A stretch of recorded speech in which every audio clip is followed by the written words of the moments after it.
Si vous venez d'arriver, on commence maintenant. Je suis Rosalie Bandette, directrice chez Quinn Partners, et puis c'est un plaisir de vous accueillir dans ce webinaire qui s'appelle l'investissement d'impact dans le domaine de la santé, de la mission à la répartition du capital.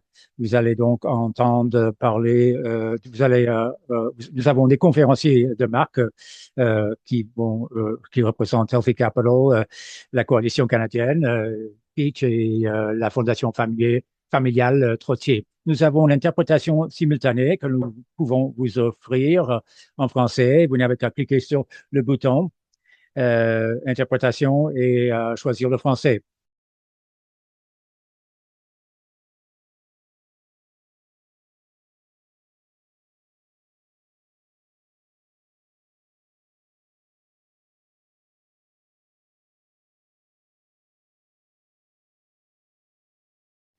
Donc, pour commencer, avant de vous entendre sur le programme formel, j'aimerais d'abord euh, inviter le Dr. Miles Sargent à prendre la parole. Je suis comme un petit garçon aujourd'hui. Je suis un médecin de Hamilton. Euh, je travaille dans la communauté aussi en milieu hospitalier. Je suis directeur général de la coalition canadienne pour le système de santé écologique qui existe depuis 26 ans. J'ai le rôle donc de réfléchir aux euh, possibilités ou de réduction de l'empreinte de carbone de notre réseau de santé au Canada, ce qui représente 5 de nos émissions, plus que l'industrie aérienne. Ce n'est pas généralement les chambres, c'est surtout les chaînes d'approvisionnement euh, et les investissements qui y sont pour la plus grande part de ces émissions. Je, je, je l'ai compris il y a quelques années, car bon, je suis universitaire à l'université McMaster, et quand les étudiants faisaient une grève il y a quelques années, euh, euh, McMaster est passé jusqu'à 1% des émissions et cela a donné lieu à une grève de la faim des étudiants. McMaster était le numéro un à cette époque en termes de réduction des combustibles fossiles. Depuis cette époque, McGill s'est euh, désinvesti totalement des combustibles fossiles. Aussi, la plupart des universités ayant de grandes facultés de médecine s'en sont éloignées. Je me demande pourquoi ces organisations hospitalières n'ont pas encore entamé ce virage. Et on a demandé à la Fondation Trottier de financer ce projet. Ils l'ont fait. On est très reconnaissants. Nous sommes aussi très reconnaissants envers Quinn Partners pour leur expertise. Il y a 20 ans, la plupart ou plus, les hôpitaux se sont éloignés des cigarettes. Est-ce qu'on s'est éloigné aussi des armes et des combustibles fossiles? Si on est une fondation hospitalière, on devrait faire des choses qui sont saines pour la communauté. Peut-être que c'est idéaliste, mais c'est comme ça que je vois le monde.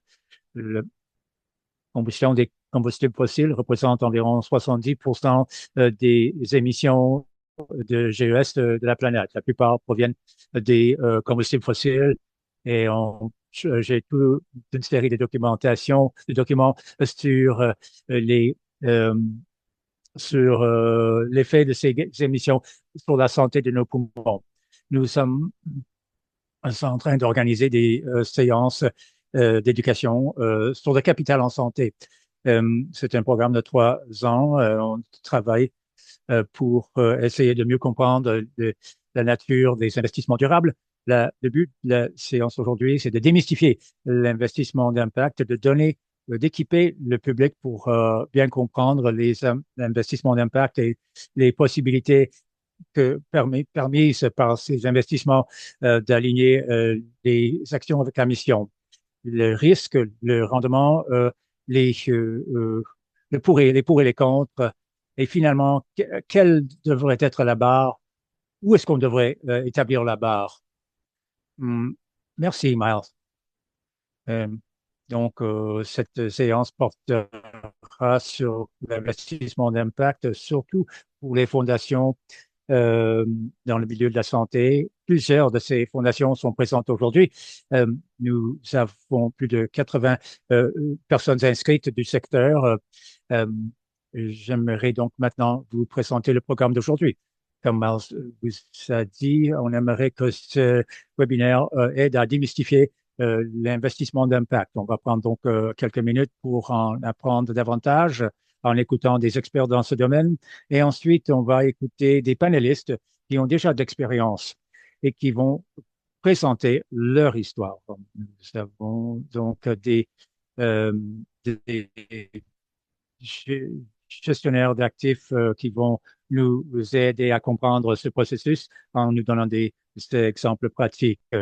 Nous avons une période de questions. Préparez vos questions. Donc, vous pouvez les poser dans le chat et pendant la période de questions, on va essayer d'y répondre. Euh, mais je crois que vous avez déjà ce que vous voudriez quand même comprendre ce que c'est. Quelle est la définition des investissements d'impact? Ce sont des impacts ayant l'intention de générer des impacts positifs sociaux, économiques, socio et écologiques, euh, avec aussi les impacts économiques. Tous les investissements ont des impacts positifs et négatifs, que l'on veut ou pas. Donc, mais ici, j'aimerais que vous réfléchissiez à l'alignement des investissements des fondations euh, avec leur mission. On parle souvent de l'importance d'obtenir des rendements financiers, générer des dons, tout ça. Mais moi, je parle du capital qui n'est pas donné. En quoi ce capital, ou dans quelle mesure ce capital est-il aligné avec la mission de la Fondation?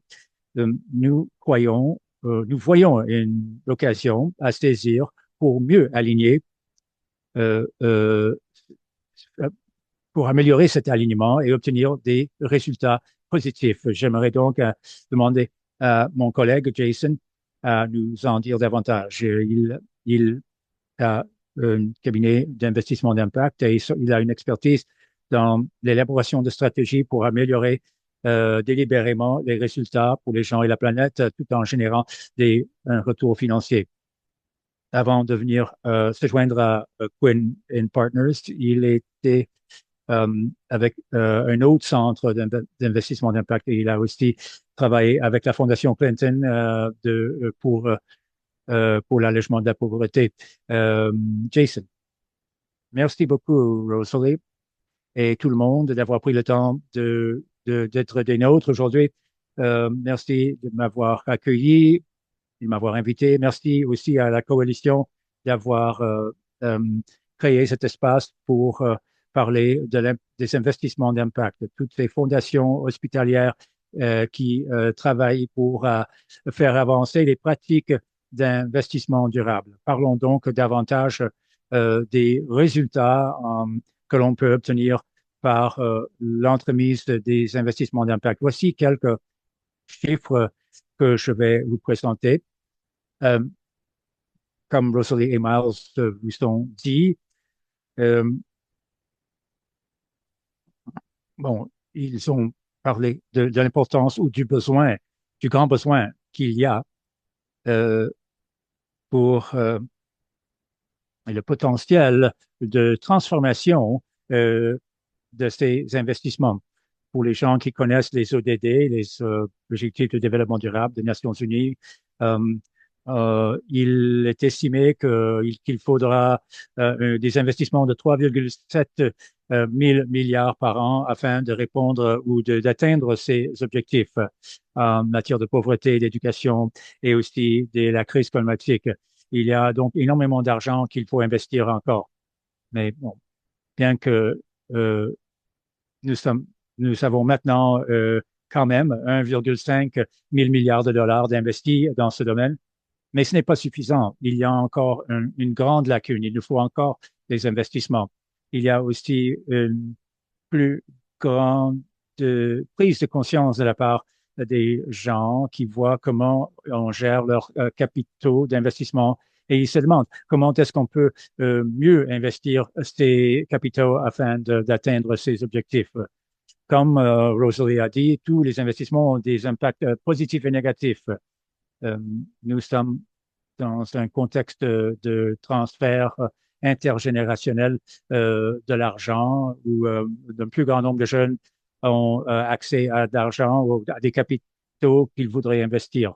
Dans le contexte canadien, on sait qu'il y a aussi 123 milliards de dollars euh, en sous gestion qui est détenu par les fondations canadiennes, la plupart dans les investissements traditionnels qui ne tiennent pas compte des résultats sociaux et environnementaux. Donc, cet argent n'est pas géré à cette fin.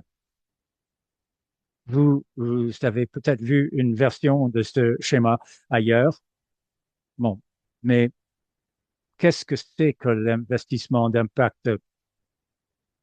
Je voulais donc parler des différences entre, ou des distinctions entre ces différentes approches d'investissement. D'abord, vous voyez le continuum des investissements durables. Donc, sur ce continuum, il y a différentes stratégies d'investissement qui cherchent à répondre à des facteurs sociaux et environnementaux.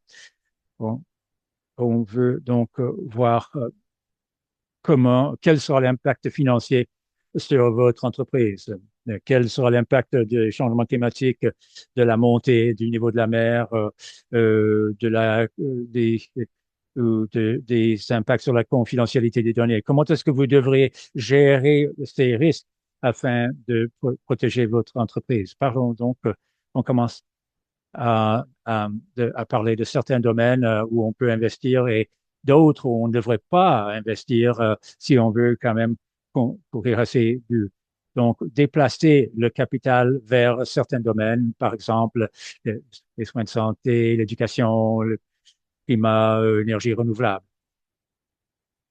La différence avec les investissements d'impact, c'est que non seulement on déplace le capital vers ces domaines thématiques, mais on travaille aussi afin d'améliorer l'impact tout en générant des rendements ciblés.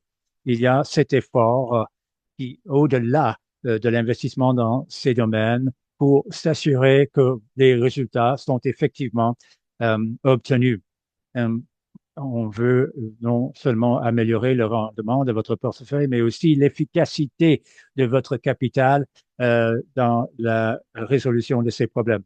Euh, vous avez entendu peut-être dire que pour être un investisseur d'impact, vous devez troquer du rendement pour les autres effets non monétaires. Mais il y a aussi certains domaines où on dit que l'on veut prioriser prioriser certains rendements, même si il faut pour les atteindre accepter des rendements plus faibles. Euh, c'est mais comment est-ce qu'on peut distinguer les investissements d'impact de ces autres approches? Il y a quatre principes. Il y a l'intentionnalité. On veut générer des résultats positifs sociaux ou environnementaux. Donc, l'intentionnalité, le principe le plus important. Ensuite, il y a l'objectif. Euh, donc, il y a un objectif, il y a des politiques, une mission qui dit oui, on va investir sur cette base afin d'améliorer les résultats de santé euh, afin d'avancer vers l'atteinte des objectifs de développement durable. Deuxièmement, vous devez mesurer, gérer et faire rapport de ce rendement et vous exigez des comptes en tant qu'investisseur à ce sujet. Sur ce qui est du rendement sur investissement, il se peut que vous acceptiez un rendement plus faible, mais maintenant, euh, il y a de plus en plus d'études qui démontrent que vous allez pouvoir quand même obtenir un bon retour. Il y a aussi la question de l'additionnalité. Euh, des résultats positifs qui sont meilleurs de ce qui aurait été obtenu si on n'avait pas investi de la sorte. On sait qu'il y a des mythes, il y a toujours de la résistance, il y a des gens qui disent, oh, ce n'est plus une priorité. Euh, Au contraire, nous voyons une croissance stable dans ce marché. On voit on voit un taux de croissance annuel composé de 21% sur 6 ans et de 11% depuis un an. Euh, Et on voit aussi une corrélation importante qui génère des rendements, des surplus de rendement. Ce que les investisseurs découvrent, c'est que non seulement c'est l'investissement d'impact leur permet-il d'atteindre cet objectif, mais ça leur permet aussi d'atteindre un bon retour. De- Avant de redonner la parole au groupe, j'aimerais voir un peu les tendances au Canada. Historiquement, plusieurs fondations. Bon, regardez ce tableau. La plupart de la dotation, c'est des investissements qui sont investis dans des actifs traditionnels, avec des gestionnaires traditionnels qui ne tiennent pas compte de l'impact social ou environnemental. Environ 5% par an est donné par an. Maintenant, de plus en plus, euh, la, euh, euh, on utilise une partie de ces fonds pour faire de l'investissement d'impact. Et le portefeuille des subventions devient plus gros quand d'autres formes de financement sont utilisées afin d'atteindre les objectifs de l'organisation. Trois exemples. La Fondation InSpirit a un portefeuille 100% d'impact euh, depuis un certain temps et dépasse euh, sa, sa cible de 9%. Chez Builders Vision, on a fait la transition de 90% de ses actifs de 1 milliard de dollars américains vers les investissements associés avec la mission afin d'étayer les objectifs philanthropiques. Et la Fondation McConnell, même chose. Donc, dernière diapo. Alors, les panélistes vous présenteront des exemples de stratégies puissantes permettant d'orienter le capital vers des résultats de santé positifs, des recherches sur les marchés mondiaux et, et sur ces innovations au Canada. Et si vous êtes une fondation qui vous représentez une fondation qui songe peut-être à adopter une telle approche, euh, on voit un peu comment on peut aider les gens à passer d'une position sceptique vers ou passer d'une position sceptique à une position où on a vraiment suscité leur adhésion à cette démarche. Donc, merci beaucoup de m'avoir donné la possibilité de vous adresser la parole. Je vais maintenant redonner la parole à Rosalie. Merci, Jason. C'était très utile. Euh, nous allons partager les différents documents de ce webinaire après, à la fin. Donc, pour illustrer les remarques de Jason, pour parler de certains des moteurs des défis aussi, j'aimerais accueillir trois panélistes, des praticiens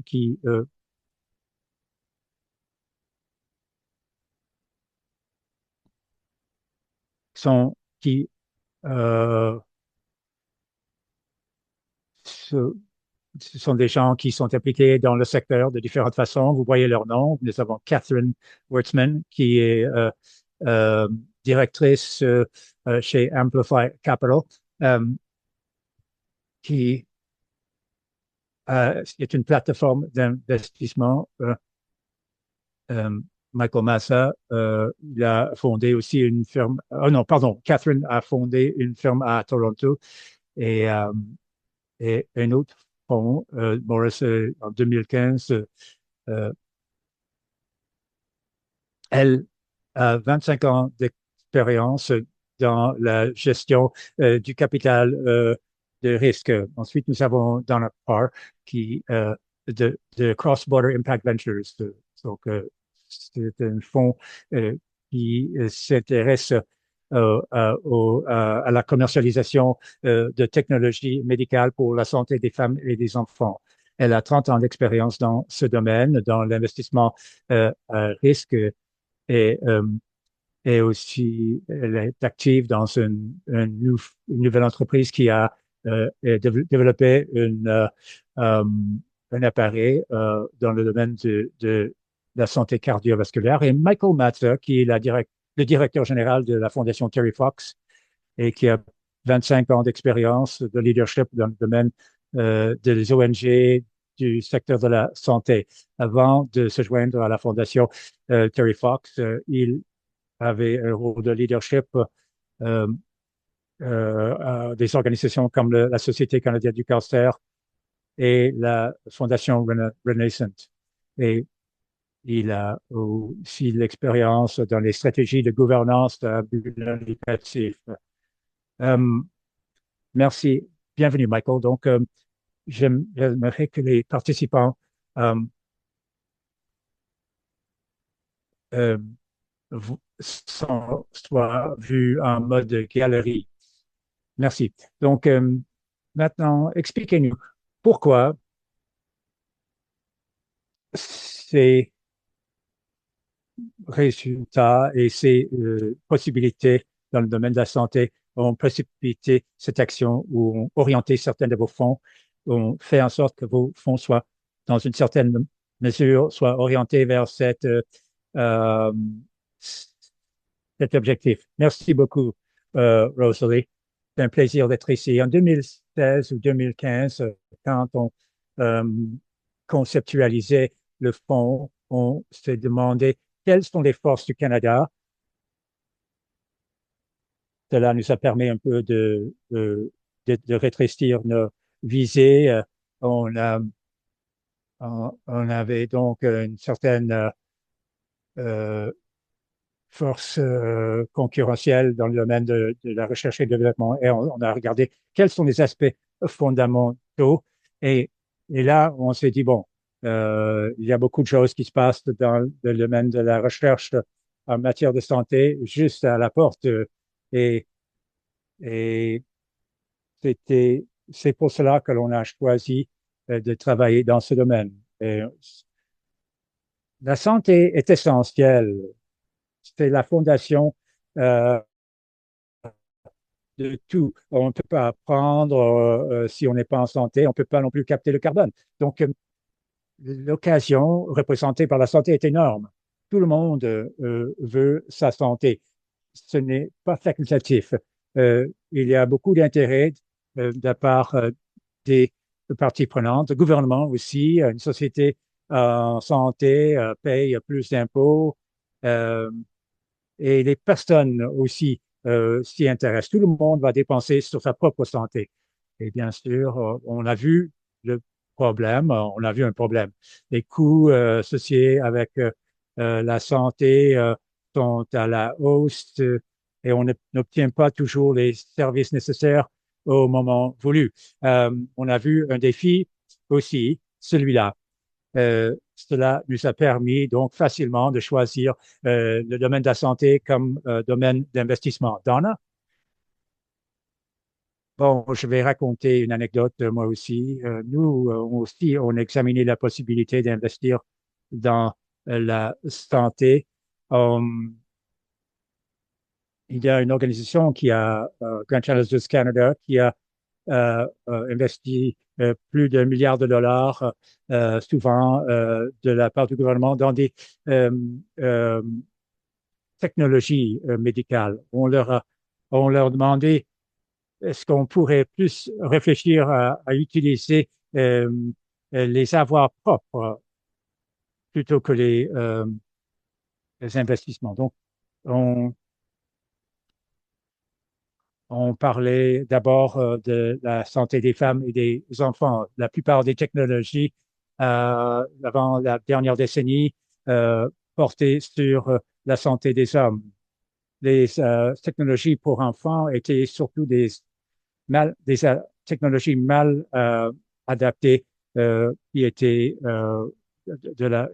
développées à l'origine pour les enfants. Il y a aussi des maladies qui se trouvent de manière disproportionnelle chez les femmes ou autrement chez les femmes. Par exemple, dans le cas des maladies cardiovasculaires. On essaie donc de rejoindre les femmes et les enfants avec de meilleures technologies. Il y a de nouvelles technologies qui arrivent et qui sont plus pointues, qui ciblent les femmes. On s'intéresse aussi à la santé mondiale. Quand on investit dans les fonds des soins de santé euh, traditionnels, on cherche surtout à obtenir un bon rendement. Mais nous intéressons aussi à l'impact. On peut obtenir d'excellents rendements en investissant dans ces produits thérapeutiques qui ciblent une petite population. C'est nécessaire, mais on voulait cibler une plus grande population qui comprend des femmes dans d'autres pays, pas seulement aux États-Unis, dans des marchés en émergence, des marchés émergents. On, on a quand même un fonds qui cherche de bons rendements et on travaille avec d'autres d'experts du capital un risque. On investit surtout dans des marchés à grand rendement comme l'Amérique du Nord et l'Europe, mais ensuite on va prendre les profits et on va travailler avec un réseau d'organisations dans les pays en développement. On essaie de montrer aussi aux acheteurs que quand ils achètent nos actions, qu'il y a la possibilité de rejoindre une population mondiale. Merci, Donna. On va revenir à la question du marché, mais Michael, on aimerait vous écouter aussi. Euh, comment votre organisation a-t-elle s'est-elle intéressée à cela? Euh, bon, moi, je commence par la philanthropie. De l'autre côté, tout le monde connaît l'histoire de Terry Fox et quand il a fait, depuis sa course en 1980, nous avons obtenu 1 milliard de dollars que l'on a investi dans la recherche sur le cancer. Toutes nos subventions sont données par des appels d'offres avec lecture par comité, évaluation par comité. On n'arrive pas nécessairement aux essais cliniques, mais on veut quand même aller dans cette direction. On a vu de bonnes idées qui sont pognées dans les laboratoires. Quand ces idées quittent les laboratoires, souvent elles vont quitter le pays aussi, vont aller aux États-Unis. Et souvent, ce qui va se passer, les approbations seront aussi obtenues aux États-Unis et l'impact sur les patients canadiens ne se fait pas sentir avant des années ou des années. On voulait donc jouer un rôle plus important en faisant en sorte que nos bonnes idées soient financées ici au Canada. C'est donc la raison d'être du fonds Breakthrough. Nous avons un partenaire. On peut en dire davantage lors de la période des questions, mais notre motivation était de mettre l'accent sur les impacts sur les patients, améliorer les résultats des survivants. Et donc, on voulait jouer davantage de l'autre côté du spectrum. Question pour les trois. Catherine et Donna, vous avez plusieurs années d'expérience. Michael, je comprends que vous entamez votre voyage, mais vous avez donc, si je comprends bien, une bonne confiance dans le marché, qu'il y a de bonnes perspectives pour vos projets respectifs, n'est-ce pas? Oui, tout à fait. Nous sommes en existence depuis 10 ans. Nous avons 3 fonds. Le dernier est en train d'être investi. Nous ciblons 30 nouveaux investissements dans, dans le secteur, mais qui sont surtout composés d'investissements dans les domaines de la santé et du climat. On veut investir dans 15 euh, entreprises de santé sur 3 ans. C'est beaucoup d'entreprises, surtout au Canada, mais on investit aussi aux États-Unis jusqu'à 30% de portefeuille. Nous avons euh, fait environ 6 investissements jusque-là. Nous sommes assez actifs et nous avons euh, euh, nous voyons environ 4000 ententes par an et 1500 sont euh, on a 4000 candidats par an. Ensuite, il y a 1500 qui font la liste courte et on va choisir nos, candidats. Euh, il est moins dispendieux de démarrer une entreprise maintenant. On essaie de voir comment on peut euh, faire corriger les pots cassés, les, comment est-ce que je peux passer plus de temps avec le patient, moins de temps avec les documents, leur donner des réponses plus rapidement. Et les patients disent aussi, oui, moi, je dois aussi agir plus rapidement. Je ne peux pas attendre 6 mois pour voir un spécialiste avant d'obtenir ma réponse. Ce sont des thèmes qui nous intéressent pour nos investissements. On voit donc plusieurs opportunités et d'entrepreneurs qui veulent euh, absolument s'attaquer à ces problèmes ayant déjà vécu ces problèmes eux-mêmes. Je peux vous parler des résultats aussi, mais peut-être que Rose ou Donna, peut-être que Donna voudrait intervenir maintenant. Donna, oui, allez-y.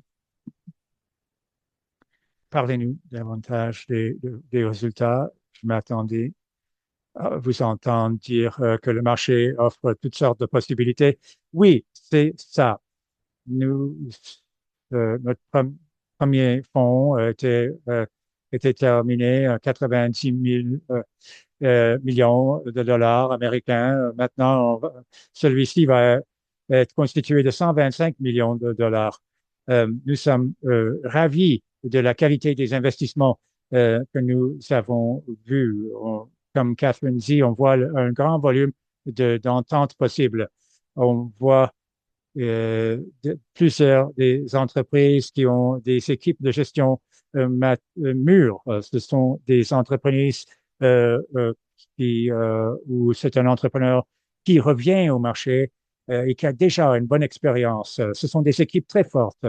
Le marché est très, très intéressant. Il y a toutes sortes de nouvelles technologies qui nous permettent il y a des d'outils diagnostiques d'IA et qui changent la donne. Avec souvent, il y a de jeunes équipes, il y a des femmes PDG aussi, mais qui s'entourent de personnes d'expérience ou d'entrepreneurs qui ont déjà plusieurs entreprises à leur crédit. Parfois, on a l'impression qu'on n'obtiendra pas beaucoup de bonnes entreprises parce on fait de l'investissement d'impact. Ce n'est pas le cas. Euh, il y a bien des entreprises qui cherchent eux aussi, elles aussi, d'avoir un impact. Donc, quand on peut présenter euh, un discours sur l'impact, souvent, on trouve beaucoup d'investisseurs et beaucoup d'entreprises qui adhèrent à notre approche. Michael, quels sont les résultats auxquels vous vous attendez? Euh, Entre autres, les résultats financiers. Nous, donc, on entend parler, par exemple,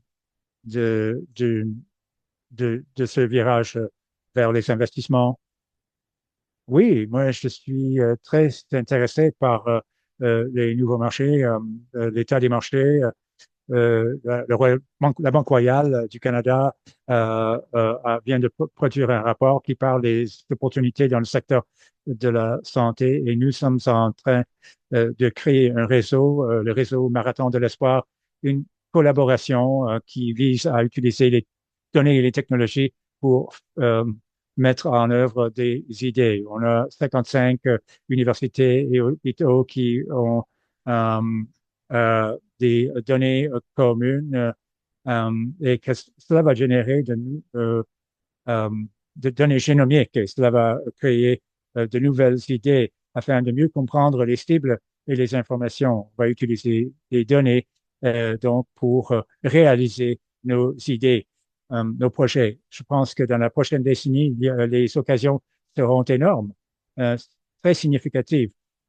Les avancées de la science génomique et de l'IA sont le moteur de ces changements. Euh, nous croyons que c'est réaliste de le faire euh, à l'intérieur d'une décennie. Euh, Notre partenaire l'a réussi. Donc, on peut combiner une attente de rendement avec des résultats d'impact ayant un impact sur les patients. Donna, parlez-nous de votre expérience euh,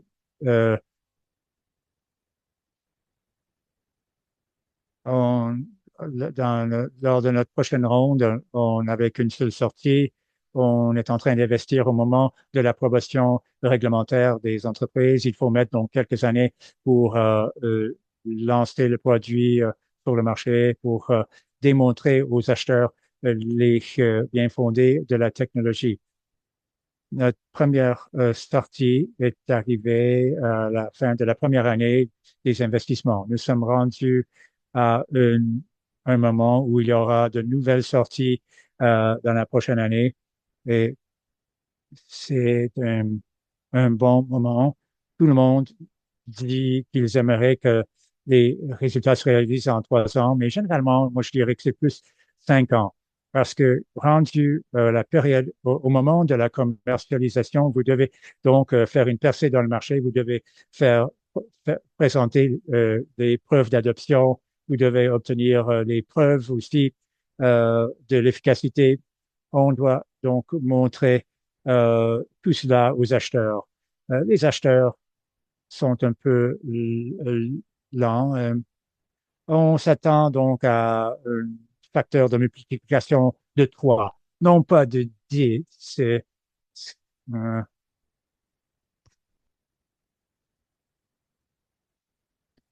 Euh, Ça, c'est plus pour des thérapies. Nous, on investit surtout dans des appareils diagnostiques.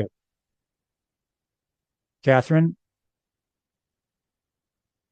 parlez-nous un peu de vos résultats et des exemples pour nous montrer des différents impacts possibles.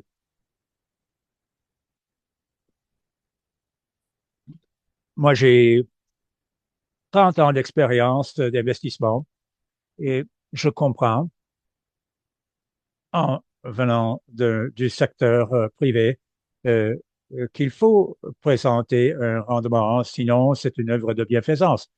Euh, Nous parlons aux caisses de retraite, aux bureaux et d'autres, et finalement, c'est essentiel d'obtenir un rendement sur investissement. On veut obtenir des rendements de type capital à risque aussi. Donc, on est très actif pour mettre l'accent sur les sorties. On a une sortie en 2016, date de lancement. On fait des investissements sur une période des 4 premières années. Réinvestissement en 2018. C'est fréquent aujourd'hui de voir les soins, le soutien en santé mentale en ligne. En 2018, c'était assez peu fréquent. Des gens prenaient encore des jours euh, euh, de congé pour aller au thérapeute. Ça coûtait 200 dollars de l'heure. Euh, des gens donc disaient qu'ils comprenaient peut-être qu'ils comprenaient vos besoins. On trouvait donc une certaine friction. Les entreprises trouvaient que ça coûtait trop cher. Le marché était prêt. Les patients cherchaient quelque chose de plus rapide. Euh, et 2 ans et demi plus tard, cette entreprise a été achetée par Green Shield. Ensuite, 2019, COVID, on a vu une croissance exponentielle de la santé mentale en ligne. Euh, on- Ce qu'on aimait de cette acquisition, c'est que cela nous a permis d'élargir les occasions d'impact. Avant l'acquisition par Green Shield, il y avait environ de 5 à 10 000 patients. Maintenant, on a presque 1 million de patients. C'est énorme, très grande échelle. Et on est en train de suivre les résultats à la loupe. Et on a obtenu un retour sur investissement de plus de 100%, retour sur investissement interne. L'autre aspect, euh, c'était une entreprise Valence qui fait de la découverte de médicaments euh, afin, par calcul, pour créer la prochaine génération ayant des médicaments ayant une moindre toxicité, euh, plus grande efficacité. Euh, Beaucoup d'entreprises travaillent sur cela. On a investi dans Valence en 2018 et puis ce que l'on voulait pour Valence, c'est que Valence s'intéresse surtout aux médicaments orphelins qui sont sous-financés. Cette entreprise a été achetée par Recursion, qui est une entreprise publique aux États-Unis, et on a obtenu un retour de 10 fois sur cet investissement euh, par la gestion de nos parts d'actifs. On, on a eu un retour sur l'acquisition, mais ensuite il a fallu détenir des parts publiques, des actions publiques, et on a pu donc naviguer cette sortie très bien. On a pu obtenir un retour de 10 fois. Donc, ça, c'est pour le deuxième fonds aussi. Troisième fonds, nous avons une autre sortie, Pathway Medical, qui a été vendue à une entreprise publique, Jackson Medi, une entreprise à 4 milliards de dollars, un réseau qui couvre 1 million de cliniciens, qui leur donne des outils pour de meilleurs diagnostics et de meilleurs soins. Une entreprise de Montréal, des autres étaient de Montréal et de Toronto. Donc, des investissements canadiens. Dans Pathway, on a obtenu un rendement de 2 fois notre d'investissement et 27% de taux de rendement interne. Et un rendement rapide, assez rapide pour nos investisseurs. On est passé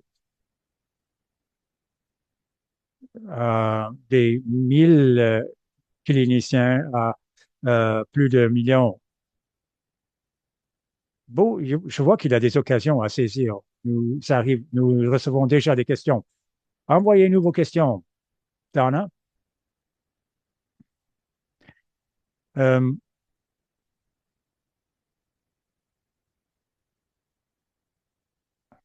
dans quelle mesure les fondations doivent-elles être doivent-elles être impliquées de près dans les décisions d'investissement?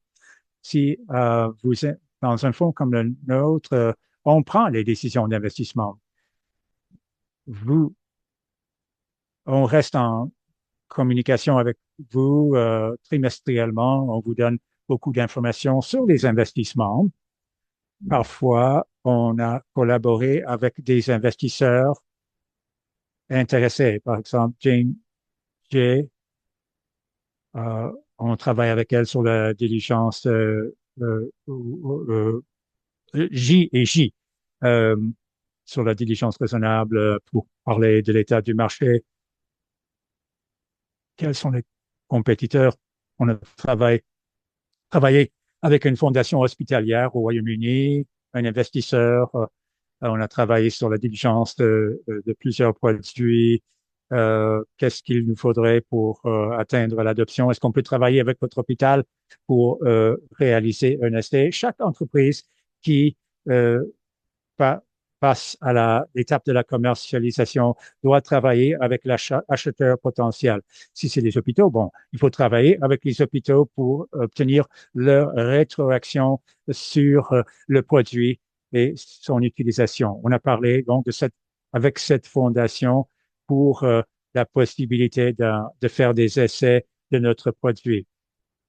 Si vous avez un autre véhicule d'investissement, il, il faudrait, la situation serait différente.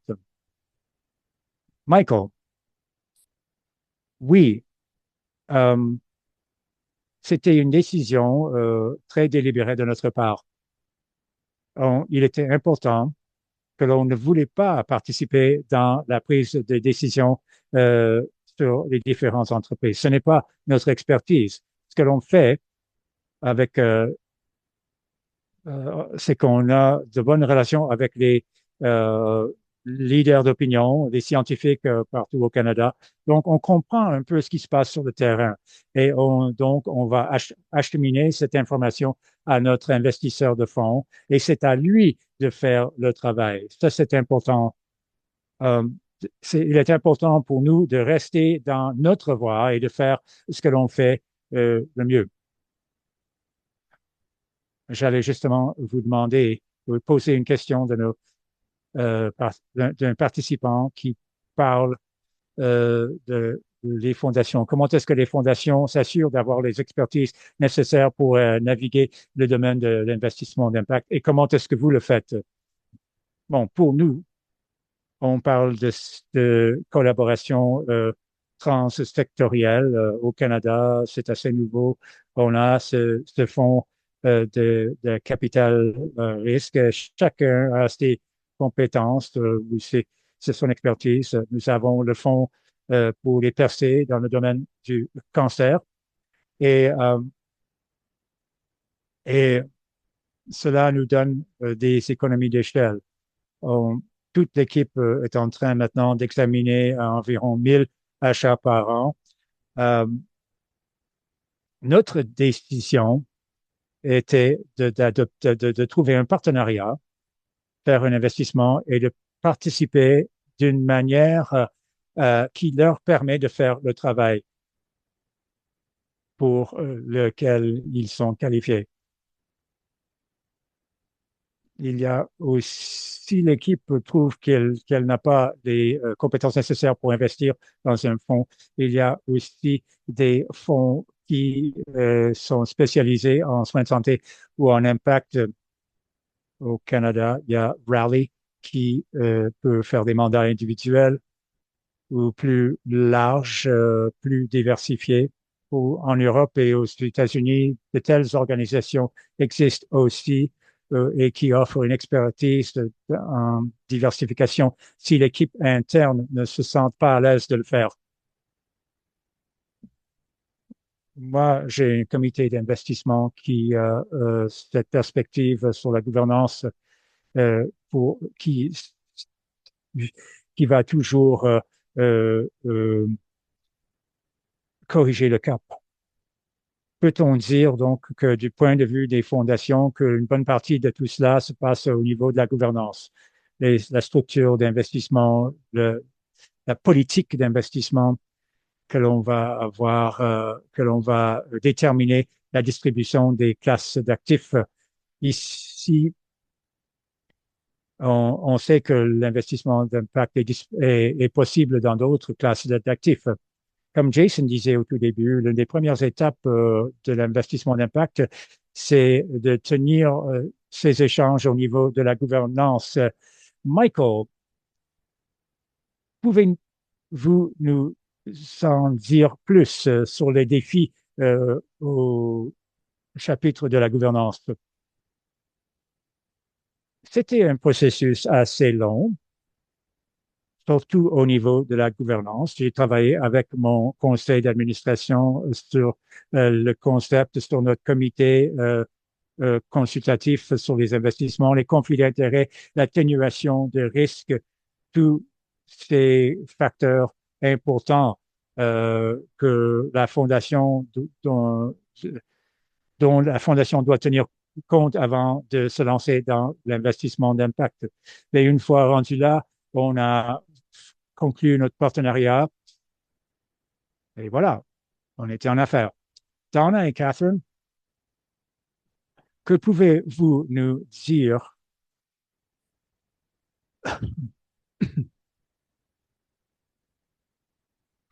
sur les défis ou les inattendus que vous avez dû confronter pendant un cours de route?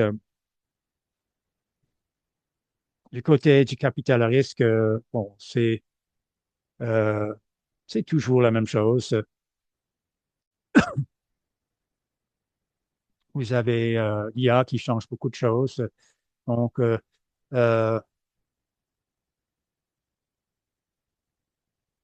mais du côté euh, de l'impact, on s'est dit qu'on allait donc établir des partenariats avec des organisations, euh, mais avec la dégringolade de l'USAID, les bailleurs de fonds ont dû repenser leur stratégie car l'USAID était tellement un aspect important de leur travail. C'est beaucoup de travail pour faire de l'impact, de l'investissement d'impact. On cherche des partenariats durables. De la même façon qu'on introduit un produit au Canada ou aux États-Unis. Donc, pour cela, il nous faut des gens sur le terrain pour participer dans des partenariats et pour amener leur propre expertise. Il a fallu engager un employé et demi pour faire ce travail. Je crois donc que le niveau d'effort euh, qui est nécessaire nous oblige à consacrer des ressources humaines à ce travail. Euh, je, la mesure d'impact, suivre euh, le triple résultat, ça prend du temps, mais Dan en a parlé, c'est que nous, c'est que les hôpitaux sont le client de plusieurs des produits dans lesquels on investit.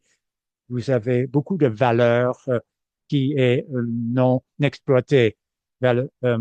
C'est donc vraiment utile pour les partenariats informels de participer dans des fonds qui investissent dans les soins de santé. Vous pouvez vraiment obtenir, récolter de la valeur afin d'améliorer l'arrivée de nouvelles innovations sur le marché. Euh, donc, et d'obtenir ces technologies qui marchent vraiment, qui vous servent. Euh, ça, euh, vous devez quand même nous laisser faire notre travail. Nous sommes les professionnels de l'investissement. Nous avons une bonne expérience dans tous les aspects de ce travail, mais il y a aussi le travail de la diligence raisonnable. Et c'est toujours important de comprendre les flux de travail, les barrières à l'adoption, la prise de décision, les conflits de, qui sont associés ou qui, afin de permettre que ces, ces produits soient mis en marché plus rapidement. C'est important aussi pour les fondations de comprendre que, que l'ARC permet aux fondations dorénavant, depuis 2017, d'adopter, d'utiliser ces véhicules. Mais notre partenariat ne peut pas aller au-delà de 20% du fonds. C'est sûr que d'autres fondations peuvent participer. Dans notre fonds, nous avons une autre œuvre de bienfaisance euh, qui participeront, mais chaque fondation doit comprendre qu'ils ont une limite de 20%. C'est vraiment un bon alignement, mais cela permet donc d'utiliser euh, le, le capital de la fondation de faire une différence, afin de faire une différence pour l'hôpital. On n'a pas parlé du climat et de l'importance de décarboniser le portefeuille, mais pas seulement le portefeuille d'action publique, mais aussi comment on peut améliorer le portefeuille afin d'améliorer la planète. Je suis sûr que l'on pourrait continuer pendant de longs moments. Merci à vous trois d'avoir partagé une petite partie de votre expertise. Il nous reste 2 minutes. Alors, peut-être que vous voudrez euh, entendre parler du programme de capital en santé. C'est un programme de 2 ans qui vise à aider les hôpitaux et les fondations à intégrer l'investissement d'impact dans leur stratégie de durabilité. Nous savons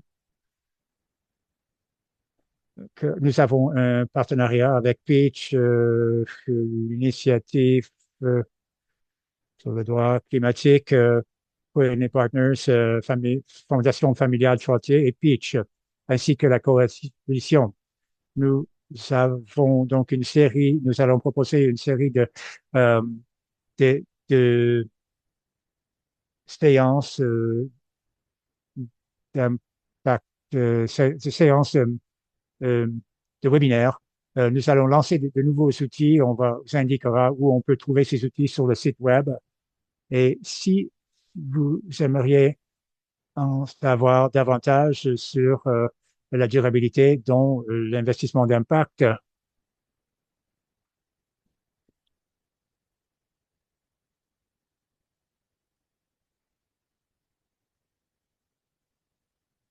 euh, vous pourrez accéder à ces outils. On espère que vous avez euh, trouvé votre compte aujourd'hui et on aimerait répondre à toutes vos questions ou vos demandes d'appui. On a beaucoup de documents que l'on peut partager avec vous. Merci encore et bonne fin de journée.